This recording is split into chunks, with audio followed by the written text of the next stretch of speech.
If you spend every dollar you earn for the next 30 days, you're not just staying broke, you're reducing your future income. Two men start with the same job. One ends with 300 units. The other ends with 1,200. Same month, same effort. The difference is one decision on day one, 30 days. Same mountain. One man ends with exhaustion and zero savings. The other ends with a finished mountain and growing capital. That gap shapes your financial future. How did one increase output within 3 days while the other stayed stuck for 30? Same goal, same time, same rules. If fairness exists, why do outcomes diverge? Most people say, it's easy for the rich. Remove the excuses. One poor man, one rich man. Both reset to zero. Both receive one small mountain of coal and 30 days. Identical assets. Identical days. Identical market. This is a controlled experiment. If outcomes differ, it isn't luck. Day 1. Both men mine coal. Both sell it. Both earn the same revenue. Now the numbers matter. The poor man spends 100% of his proceeds on food. Zero retained capital. The rich man buys minimal bread and keeps the remaining cash. Picture 2 jars. One labeled food today, the other labeled higher help.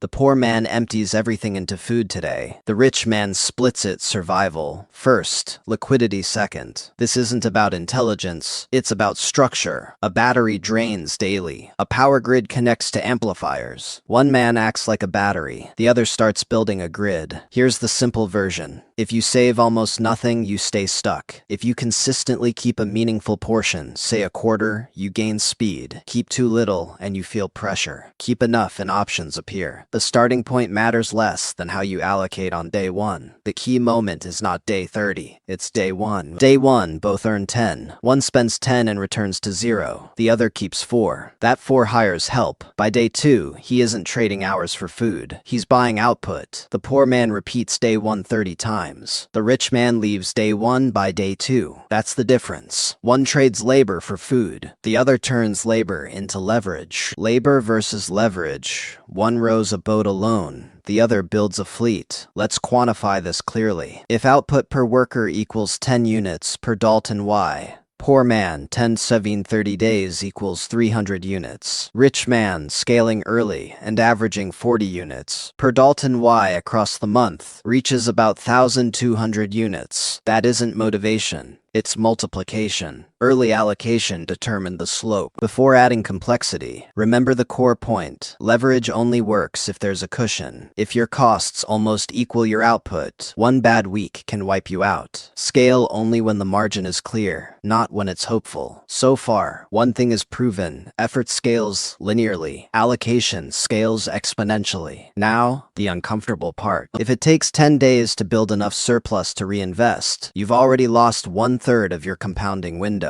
30 days is fixed. Scale by day 3 and you compound for 27 days. Wait until day 10 and you compound for 27. Leveraged days can outweigh 20 unleveraged ones. The threshold stays fixed. Your distance changes. Time is not neutral. It rewards early productive allocation. Picture a calendar flipping from day 1 to day 30. The poor man's coal pile grows steadily but slowly. The rich man's pile curves upward after day 3. Same calendar, different slope. If this feels abstract, apply it to your paycheck. Earn $5,000. Invest $100 and you're protecting yourself. Invest $1,000 automatically and downturns become opportunities instead of threats. Same salary. Different future income matters. Allocation decides whether income becomes freedom or just higher expenses. Liquidity is oxygen. You don't notice it when it's plentiful. You panic when it's gone. A 30% market drop doesn't bankrupt disciplined investors. A 30% drop with zero cash reserves can. A household with 6 months of expenses saved can handle a 60-day income shock and continue investing. A household with 2 weeks of cash must sell assets at low prices. Volatility is uncomfortable. Forced selling causes damage. That's the mountain again. Preserve liquidity first, then reinvest. Not dramatic, systematic. Now consider leverage. Leverage increases output. 1 hour managing 6 workers beats 1 hour digging alone. But leverage also increases mistakes. If each worker costs 6 units per Dalton Y and produces 10, you net 4. If output drops to 7 and cost stays 6, you net 1. One disruption and you're losing money. That's why a 25% margin buffer matters. Scale only when the extra return clearly exceeds the extra cost. Otherwise, you aren't scaling. You're speeding up failure. Hiring works only if extra profit clearly exceeds payroll. If one employee needs 15 extra customers to break even, and they don't appear, you didn't scale. You gambled. Same rule, different setting. Now step back. If you wanted to guarantee average results over 20 years, what would you do? Increase lifestyle each time income rises. Lock in higher fixed costs. Invest only when headlines feel safe. Delay reinvestment during downturns. Repeat that, and the outcome is predictable. This isn't about working harder. It's about avoiding structural mistakes, like consuming 100% of productive output during a scaling window. Suppose early in your career you receive a $10,000 bonus. Option 1, upgrade your car. Option 2, buy productive assets. At 8% compounded over 25 years, $10,000 becomes about $68,000. Spend it on a depreciating asset and in 10 years it may be worth $3,000. That $65,000 difference isn't genius. So far, only one variable changed: retention, not intelligence, not background, not luck. Retention. If your retention stays under 15% for 5 years, the math is clear. Return to the mountain. At the end of 30 days, one man owns growing capital. One owns fatigue. Same coal, same time, different allocation. The rich man reinvests into a new venture because surplus exists. Surplus exists because retention existed. Retention existed because consumption was controlled. Trace it back, and the conclusion is uncomfortable. Wealth wasn't decided on day 30. It was decided when consumption came before reinvestment. Here's the blunt truth. The mountain isn't the problem. Your allocation is. Arithmetic doesn't care about feelings. It compounds anyway. Decide whether it compounds for you or against you. Here's the question. If given one coal mountain and 30 days, would you dig alone or hire by day 2? Would you empty everything into food today or fund higher help? Most people say they want wealth. Few design allocation systems that produce it. At the end of the month, the mountain doesn't care how motivated you felt. It responds to throughput, and throughput responds to retention. Effort is visible. Allocation is invisible, but allocation determines the result. Comment with one number, your current retention percentage. If it's below 20%, name one expense you will reduce. If it's above 30%, state where you will reinvest and confirm the expected return exceeds that 25% margin buffer. Because the difference between 300 units and 1,200 wasn't effort, it was day 1 discipline.